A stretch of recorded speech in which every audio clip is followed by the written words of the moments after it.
There was a strange medical case. A person was suffering from a very trivial disease. He was having itch in his right hand, and all the scientists and all the doctors of the world, they were not able to understand what's happening. They were not able to resolve it.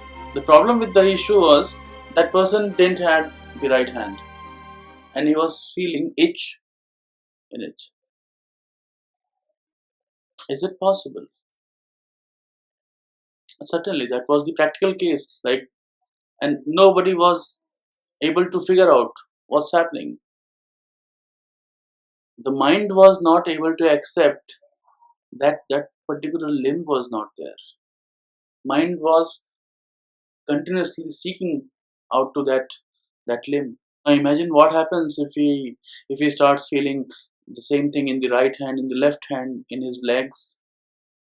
Suppose he doesn't have stomach and the he's feeling the hunger, or he doesn't have head but still he's getting angry. So that's the state of mind without the body.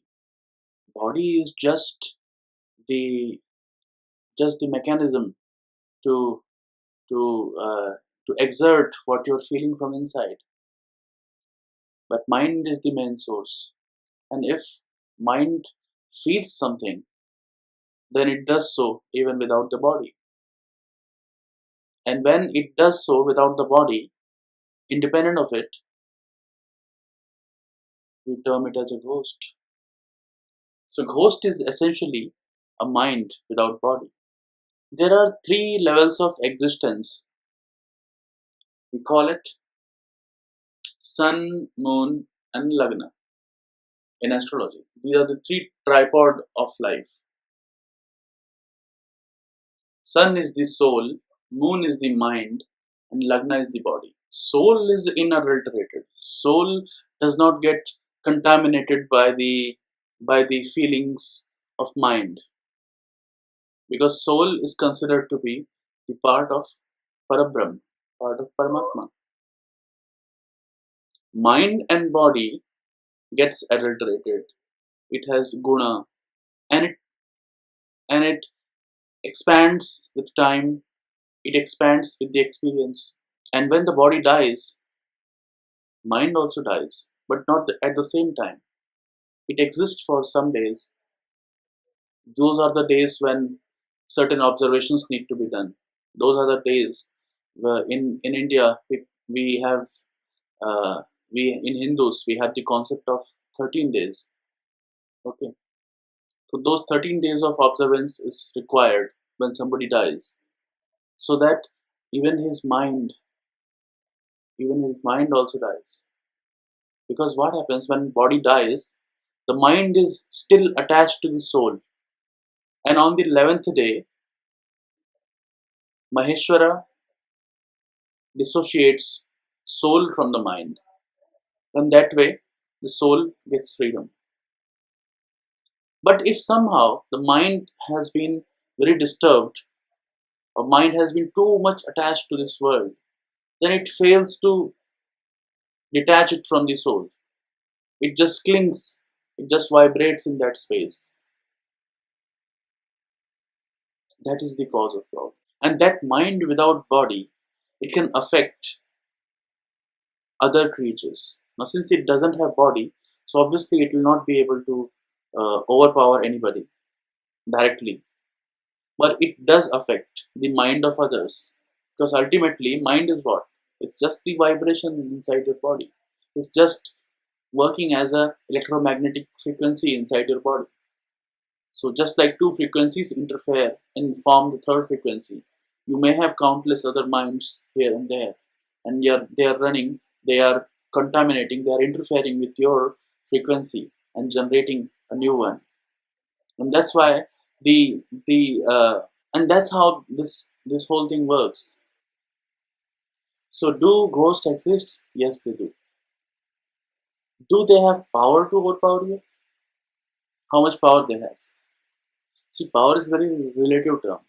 If you Whether they have more power than you, or you have more power than themselves. It depends on how much strength your mind has. So that's why you see the people who have very strong mind, they are not affected by these things. They are not affected by these ghosts and apparitions.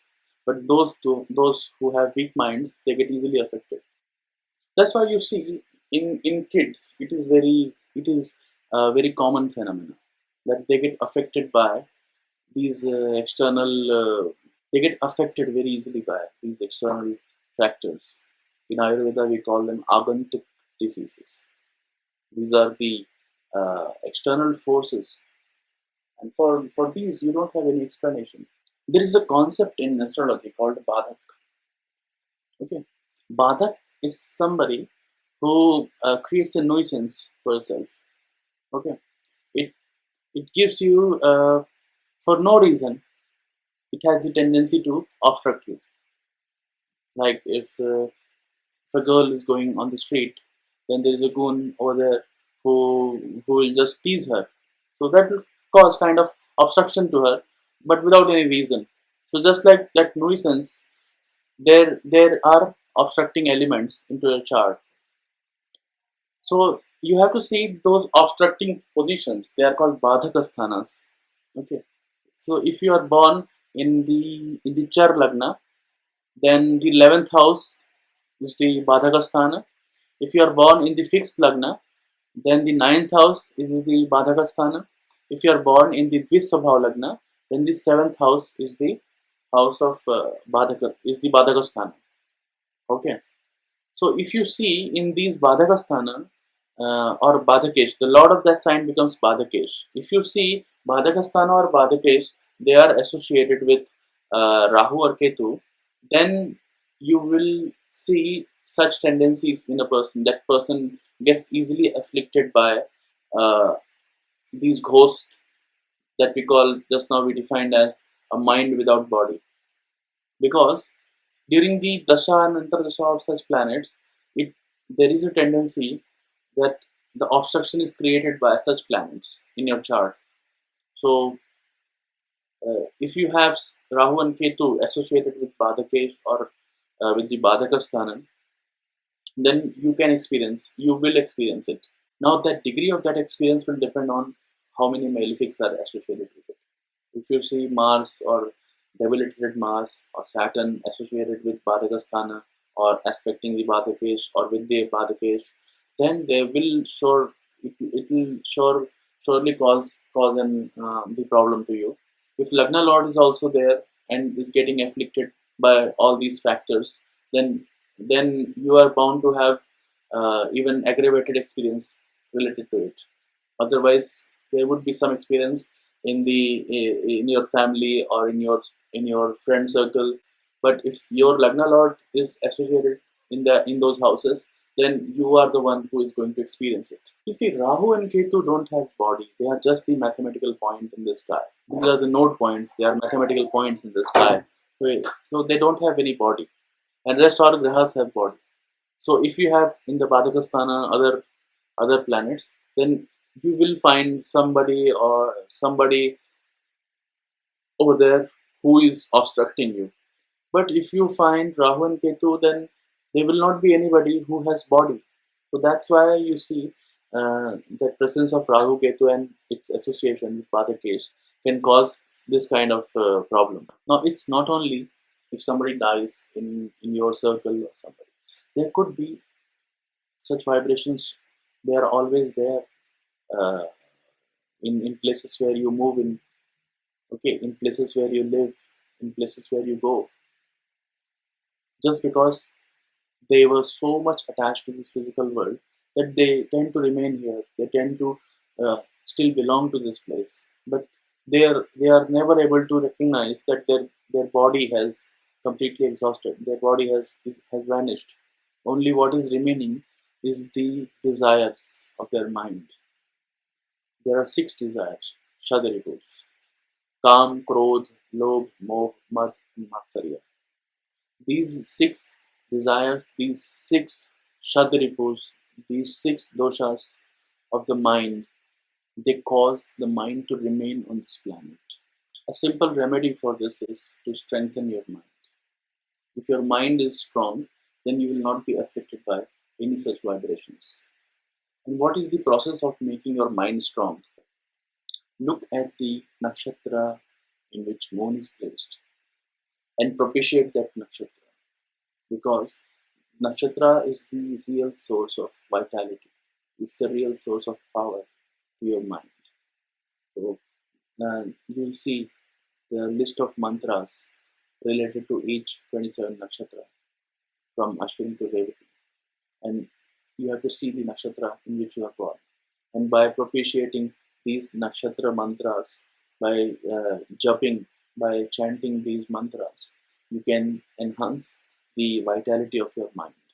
So if your mind is it is having very high strength, then no such external factor is going to affect you. But if your mind is weak, like in case of kids and old people and some people who you'll realize them that they have very weak mind. Okay, they get very easily affected. Okay, so those are the people who will be very affected by this. Okay, so just propitiate the nakshatra devata, propitiate the nakshatra, and do the japa of nakshatra mantras to overcome this. That's the very simple and the first step of remedy for you. If those 11 days are not observed properly, then just imagine yourself like if you don't have body, just your own mind is there and you're feeling hungry because you're used to being hungry daily at 12 o'clock, daily in the evening, 9 p.m. Then you will get hungry. Your mind will become hungry and you are not getting the food. You are trying to talk and nobody is there to talk. You are shouting and nobody is listening. So all those feelings, it is there. Just that your body is not there. And that is the situation for the next 13 days when somebody dies. So that's why that period is very crucial. If that period it is not propitiated, it is not observed properly, then it creates the problem. It creates it may cause that mind to always remain on the earth. But that's why there is significance of Shraddh and this puja during Pitra and Pitra Paksha month. So that is the significance of all this.